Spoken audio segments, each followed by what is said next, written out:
सुप्रभात बच्चों। जैसा कि हमने पहला पाठ जो हमने पढ़ा था वो था भोजस्य कथा कक्षा 7 का। आज मैं दूसरा पाठ आपको करवाने जा रही हूँ जिसका नाम है देवकी नंदनः श्री कृष्णः।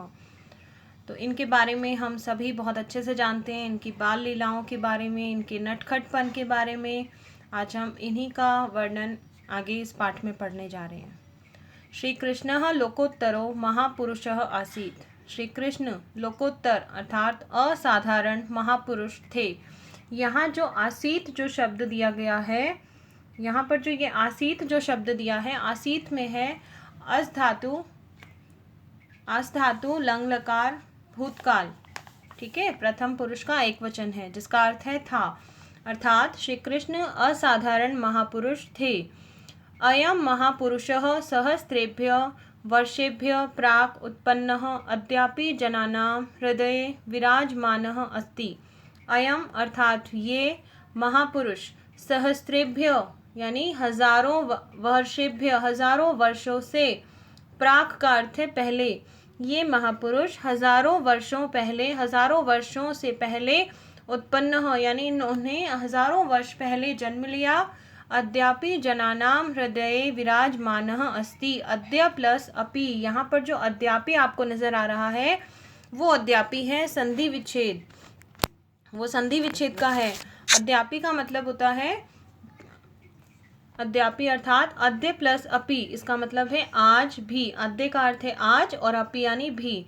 आज भी जनानाम हृदय विराजमानः अस्ति, लोगों के हृदय में विराजमान हैं। श्री कृष्ण से मातुलः कंसः अत्याचारी शासकः आसीत्। श्री कृष्ण के मामा कंस एक अत्याचारी शासक थे। सह स्वभगिन्या देवक्या विवाहम वसुदेवेन सह अकरोत्। उन्होंने अपनी बहन देवकी का विवाह वसुदेव के साथ किया। यहाँ पर जो अकरोत जो शब्द दिया गया है, ये अकरोत जो दिया है, ये जो अकरोत है यहाँ पर है क्री धातु लंग लकार। ठीक है, प्रथम पुरुष एक वचन। तत्पश्चात आकाशवाण्या देवकी पुत्रेण स्वमृत्युम समाचार विज्ञाय उभावपि कारागारे न्यक्षिपत। तत्पश्चात इसके बाद आकाशवाणी से देवकी पुत्रेण अर्थात देवकी के पुत्र से स्वमृत्युम अपनी मृत्यु का समाचारम विज्ञाय समाचार जानकर। यहाँ पर जो विज्ञाय शब्द है थोड़ा सा अगर आप देखेंगे तो विज्ञाय में वी उपसर्ग है और जो ज्ञा मूल धातु है और जो य है वो वहाँ पे प्रत्यय है, ल्यप प्रत्यय। तो जब ल्यप का सिर्फ य शेष रहेगा, ल और प का लोप हो जाएगा, तब जो मिलकर शब्द बनेगा वो होगा विज्ञाय, जिसका अर्थ है जानकर। हम पूरी लाइन का अर्थ करते हैं। तत्पश्चात इसके बाद आकाशवाणी से देवकी के पुत्र से अपनी मृत्यु का समाचार जानकर उभावपि दोनों को ही कारागार में न्यक्षिपत डाल दिया। तत्रैव कारागारे श्री कृष्ण जन्म अभवत। वहीं कारागार में तत्रैव तत्र प्लस एव संधि है, यहाँ पे वृद्धि संधि का प्रयोग किया गया है। इसका मतलब है वहीं, तत्र का मतलब है वहाँ और एव का अर्थ है ही। तो यहाँ पर मिला के जब इसको हम संधि बना लेंगे तो इसका अर्थ भी चेंज हो जाएगा। इसका अर्थ बनेगा वहीं कारागार में श्री कृष्ण का जन्म हुआ। श्री कृष्णः जन्म भाद्रपद मासस्य कृष्ण पक्षस्य अष्टम्यां तिथौ मथुरायां मध्यरात्रौ अभवत्। श्री कृष्ण से जन्म, श्री कृष्ण का जन्म भाद्रपद मासस्य भाद्रपद महीने की कृष्ण पक्षस्य कृष्ण पक्ष की अष्टम्यां तिथौ 8वीं तिथि को मथुरा में मध्यरात्रौ अभवत् मध्यरात्रि में हुआ। अभवत यानी भू धातु लंग लकार प्रथम पुरुष एक वचन।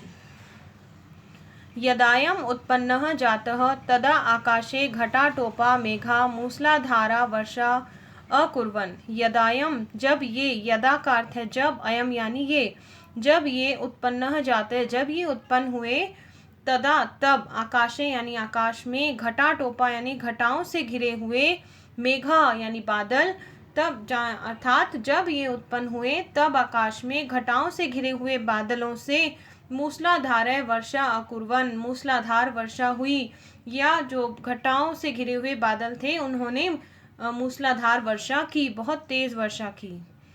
तदा रात्रि अंधकार पूर्णा आसीत, उस समय रात्रि अंधकार से पूर्ण थी, यानी कि हर तरफ अंधकार था।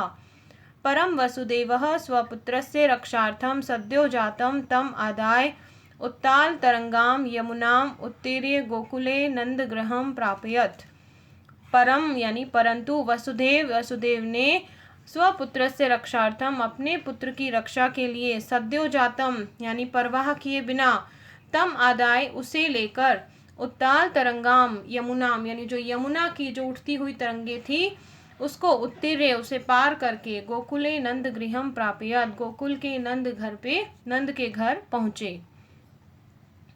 तत्र यशोदा श्री कृष्ण से पोषणम अकरोत, तत्र यानी वहाँ यशोदा ने श्री कृष्ण का पालन पोषण अकरोत अर्थात किया। यहाँ पे क्री धातु लंग लकार प्रथम पुरुष एक वचन का प्रयोग किया गया है। और आगे चलते हैं। बाल्यादेव श्री कृष्ण जनानाम प्रियः अभवत, बचपन से ही श्री कृष्ण लोगों के प्रिय हुए। अभवत यानी हुए। सह स्वसौंदर्येण बाल लीलया च सर्वेषां जनानां मनांसि अहरत, सह यानी उन्होंने, वैसे तो सह का अर्थ होता है वह, परंतु जब हम आदर सूचक शब्दों के लिए प्रयोग करते हैं तो यहाँ पर उसका अर्थ हम उन्होंने से लेंगे। उन्होंने स्वसौंदर्येण अपने सौंदर्य से, यहाँ पर सौंदर्येण में तृतीया एक वचन का प्रयोग किया गया है। बाल लीलया च और बाल लीलाओं से, सर्वेशाम यानी सभी, जनानाम लोगों के, मनांसी मनों को, अहरत हर लिया। पूरी लाइन का अर्थ बताती हूँ।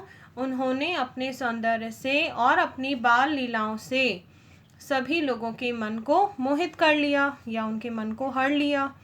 सह गोपाले सह वनम गत्वा गाह आचार्यत, उन्होंने गोपाले सह ग्वालों के साथ वनम गत्वा वन में जाकर, यहाँ पर जो गत्वा शब्द का प्रयोग किया गया है ये गत्वा में त्वा प्रत्यय है। यहाँ पर जो मूल धातु है वो है गम, गम प्लस कत्वा, कत्वा का त्वा शेष रहता है, क का लोप हो जाता है। तो उन्होंने ग्वालों के साथ वन में जाकर गायों को अचारयत चराया। तत्र च वेणुम अवादयत, और वहाँ वेणु यानी कि बांसुरी, अवादयत यानी बांसुरी बजाई। ठीक है, इसके बाद आगे चलते हैं। कंसः तम हंतुम बहून राक्षसान अप्रेष्यत, कंस ने तम यानी उसे, हंतुम यानी मारने के लिए, बहून यानी बहुत से, राक्षसान यानी राक्षसों को, अप्रेष्यत, अप्रेष्यत का अर्थ है भेजा। कंस ने उसे मारने के लिए, किसको मारने के लिए? कृष्ण को मारने के लिए बहुत से राक्षसों को भेजा। परम श्री कृष्ण शौर्येण सर्वेषां वधम अकरोत्, परंतु श्री कृष्ण ने अपने पराक्रम से सभी का वध कर दिया। सह न केवलम राक्षसेभ्य अपितु अन्याभ्यो विपदभ्यो गोकुलवासिनो जनान अरक्षत, उन्होंने न केवल राक्षसों से अपितु अन्य विपत्तियों से भी, दूसरी विपत्तियों से भी गोकुल में रहने वाले लोगों की अरक्षत यानी रक्षा की। अरक्षत में रक्ष धातु का प्रयोग किया गया है जिसका अर्थ है रक्षा करना। एकदा वर्षा काले गोकुले यमुनायाः जलम वेगेन अवर्धत, एकदा एक बार, वर्षा काले वर्षा के समय में, गोकुले गोकुल में, यमुना का जल वेगेन अवर्धत वेग से यानी तेजी से, अवर्धत का अर्थ है बढ़ रहा था। तदा श्री कृष्ण सर्वान् गोकुलवासिनः अरक्षयत, तब श्री कृष्ण ने सभी गोकुल वासियों की रक्षा की। श्री कृष्ण निरंतरम गोकुलवासिनाम जनानाम कष्टानि अनिवार्यत, यानी श्री कृष्ण ने निरंतर यानी हमेशा ही गोकुल वासियों के लोगों के कष्टों का निवारण किया। अतः सह लोकप्रिय अभवत, इसलिए वे लोकप्रिय हुए। यहाँ तक आपको समझ आया होगा। अब देखिए यहाँ पर हम पढ़ने जा रहे हैं एक पदेन उत्तर। अब देखिए लोकोत्तरः महापुरुषः कः आसीत्, लोकोत्तर में यानी कि असाधारण महापुरुष कौन थे? तो श्री कृष्ण थे। तो यहाँ आ गया श्री कृष्ण। श्री कृष्ण से मातुलः कः आसीत्, श्री कृष्ण के मामा कौन थे? कंसः। श्री कृष्ण से जन्म कुत्र अभवत, उनका जन्म कहाँ हुआ था? मथुरायाम, मथुरा में। श्री कृष्ण केन सह वनम अगच्छत, श्री कृष्ण किसके साथ वन में गए? गोपाले सह, ग्वालों के साथ। कंसः श्री कृष्णम हंतुम कान अप्रेष्यत। कंस ने श्री कृष्ण को हंतुम यानी मारने के लिए किसे भेजा? राक्षसान, राक्षसों को भेजा। हम 7th क्लास में पूर्ण वाक्य उत्तर नहीं करते हैं, इसलिए हम आगे चलते हैं। अब ये आगे रिक्त स्थान। श्री कृष्ण अद्यापि हृदयेषु विराजमानः अस्ति जनानाम अर्थात लोगों के। श्री कृष्ण से जन्म मथुरायां मध्य रात्रो अभवत। मथुरा में मध्य रात्रि में हुआ। रात्रि अंधकार पूर्णः आसीत्। रात्रि अंधकार से पूर्ण थी। कृष्णः गोपाले सह वनम गत्वा गाः अचारयत। कृष्ण ने ग्वालों के साथ वन में जाकर गायें चराई।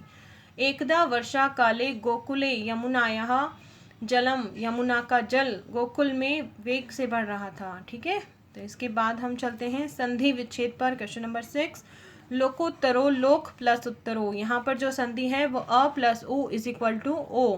तो यहाँ पर जो संधि बनी है वो अ प्लस उ इज इक्वल टू बनाकर ओ, इसका मतलब है गुण संधि। तो यहाँ पर किसका प्रयोग हुआ है? गुण संधि का प्रयोग। अद्य अद्यापि, अद्य प्लस अपि, यहाँ पर जो है वो अ प्लस अ इज इक्वल टू बन रहा है आ। तो आ का मतलब है यहाँ पे बन रही है दीर्घ संधि। फिर है अत्याचार, अति प्लस आचार। तो यहाँ अति के अंदर जो ई है, इस ई को य आदेश जब हो जाएगा तब यहाँ पर बनेगी यण संधि। तो यहाँ जो प्रयोग की गई है वो है यण संधि का प्रयोग। ठीक है, यदायम, यदा प्लस अयम, आ प्लस अ इज इक्वल टू आ अर्थात दीर्घ संधि। रक्षार्थम, रक्षा प्लस अर्थम, आ प्लस अ इज इक्वल टू आ अर्थात दीर्घ संधि। तो यहाँ पर अधिकतर दीर्घ संधि का प्रयोग किया गया है। चलिए हमारा पाठ हम समाप्त करते हैं। उम्मीद है आपको समझ आया होगा।